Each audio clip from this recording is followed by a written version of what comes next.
शैली विशिष्ट 12वीं का काव्य बोध। इसका पहला प्रश्न है, सही विकल्प चुनिए। 1 अंक वाले प्रश्न हैं। पहला प्रश्न है, वाक्यम रसात्मकम काव्यम। परिभाषा है तो इसका आ सही है आचार्य विश्वनाथ की। दूसरा है, रमणीयार्थ प्रतिपाद का शब्द काव्यम। परिभाषा है, बा सही है पंडित जगन्नाथ की। इसके बाद तीसरा प्रश्न है, महाकाव्य में होता है, बा सही है जीवन का बृहत चित्रण।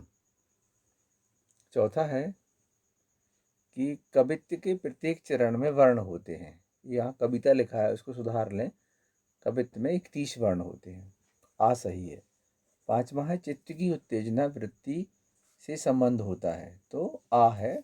ओज गुण का चित्त की उत्तेजना से संबंध होता है। छठवां है, भावों के उद्दीलन के लिए कितने अवयव बताए गए हैं, तो इसमें 1, 2, 3 और 7 दिए हैं। जबकि भावों के उद्दीलन के लिए अगर हम माने तो इसमें 4 अवयव होते हैं, जिससे भाव स्पष्ट होते हैं।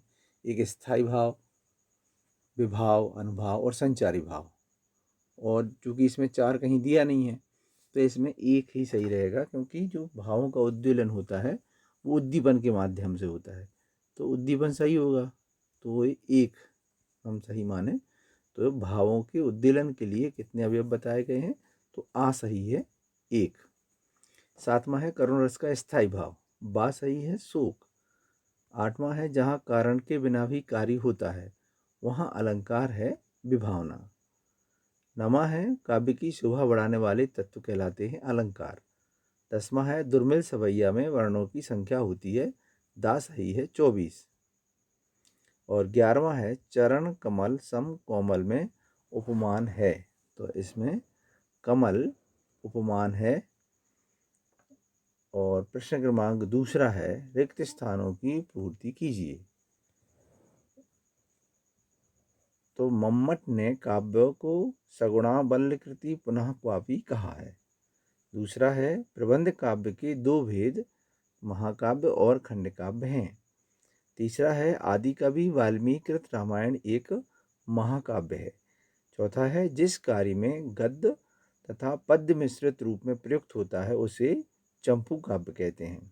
पांचवा है, एक ही स्थायी भाव के बीच बीच में परिस्थितिवश अनेक भावों का संचार होता है, इन्हें संचारी भाव कहते हैं। छठवां है, आश्रय की बाह्य शारीरिक चेष्टाएं अनुभाव कहलाती हैं। सातवां है, श्रृंगार रस को रसराज कहा गया है। आठवां है, छंद के 2 प्रकार मात्रिक और वर्णिक होते हैं।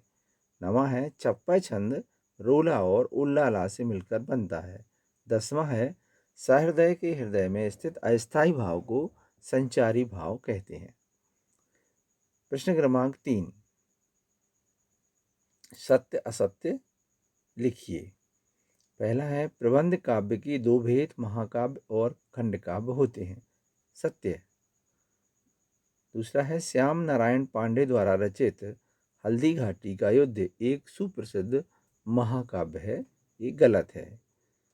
तीसरा है, ओज गुण शांत रस की कविताओं में पाया जाता है, यह भी गलत है। चौथा है, माधुर्य गुण का संबंध चित्त की उत्तेजना वृत्ति से है, यह भी गलत है।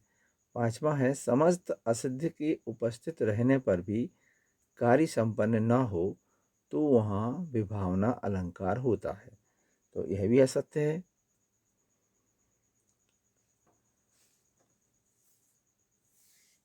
बाईस से लेकर छठवां है, 26 वर्णों तक के छंद सवैया कहलाते हैं, यह सत्य है। सातवां है, प्रेम भक्ति का मूल आधार रति है, यह भी सत्य है। आठवां है, कविता का आभूषण अलंकार है, यह भी सत्य है।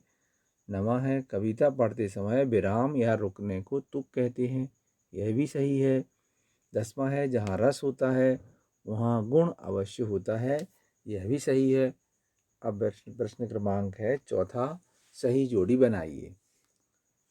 सही जोड़ी में पहला है रामचरितमानस, इसका है महाकाव्य, सही जोड़ी है। दूसरा है वाक्यम रसात्मकम काव्यम, इसका है आचार्य विश्वनाथ। तीसरा है रहीमन पानी राखिए, इसका है बिन पानी सब सून। चौथा है एक शब्द के एक से अधिक अर्थ हों तो उसे श्लेष अलंकार कहते हैं। तो श्लेष होगा इसका एक शब्द के एक से अधिक अर्थ, श्लेष अलंकार। हास्य रस का स्थायी भाव, हास्य पंचवटी का सही जोड़ी होगी खंड काव्य है। सातवां है वीर रस का स्थायी भाव उत्साह। आठवां है गेय मुक्तक है मीरा पदावली। और नवा है रस के अंग होते हैं 4। पांचवा प्रश्न है एक शब्द वाक्य में उत्तर लिखिए। पहला है काव्य के कितने भेद होते हैं? तो काव्य के 2 भेद होते हैं, एक दृश्य काव्य और दूसरा श्रव्य काव्य। दूसरा है विस्तृत कलेवर वाले काव्य को क्या कहते हैं? तो महाकाव्य कहते हैं। तीसरा है जिस काव्य के छंदों का पूर्वापर संबंध ना हो उसे मुक्तक काव्य कहते हैं। चौथे का उत्तर है कि आधुनिक काल के 2 महाकाव्य, एक साकेत जो मैथिली शरण गुप्त का है और दूसरा कामायनी जो जयशंकर प्रसाद का है। पांचवा है 10वां रस किसे माना गया है? तो वात्सल्य रस को। छठवां है जहाँ उपमेय को उपमान से भी श्रेष्ठ बताया जाता है वहाँ व्यतिरेक अलंकार होता है। सातवां है वात्सल्य रस को 10वें रस के रूप में स्थापित करने वाले कवि का नाम है सूरदास। आठवां है जब कथन में देखने और सुनने पर निंदा सी जान पड़े किंतु वास्तव में प्रशंसा हो वहाँ कौन सा अलंकार होता है? तो वहाँ पर व्याज स्तुति अलंकार होता है। नवा है जहाँ किसी अन्य व्यक्ति या वस्तु को लक्ष्य में रखकर किसी अन्य से कोई बात कही जाती है वहाँ पर अन्योक्ति अलंकार होता है। और 10वां और अंतिम प्रश्न है रोला और उल्लाला के संयोग से छप्पय छंद बनता है।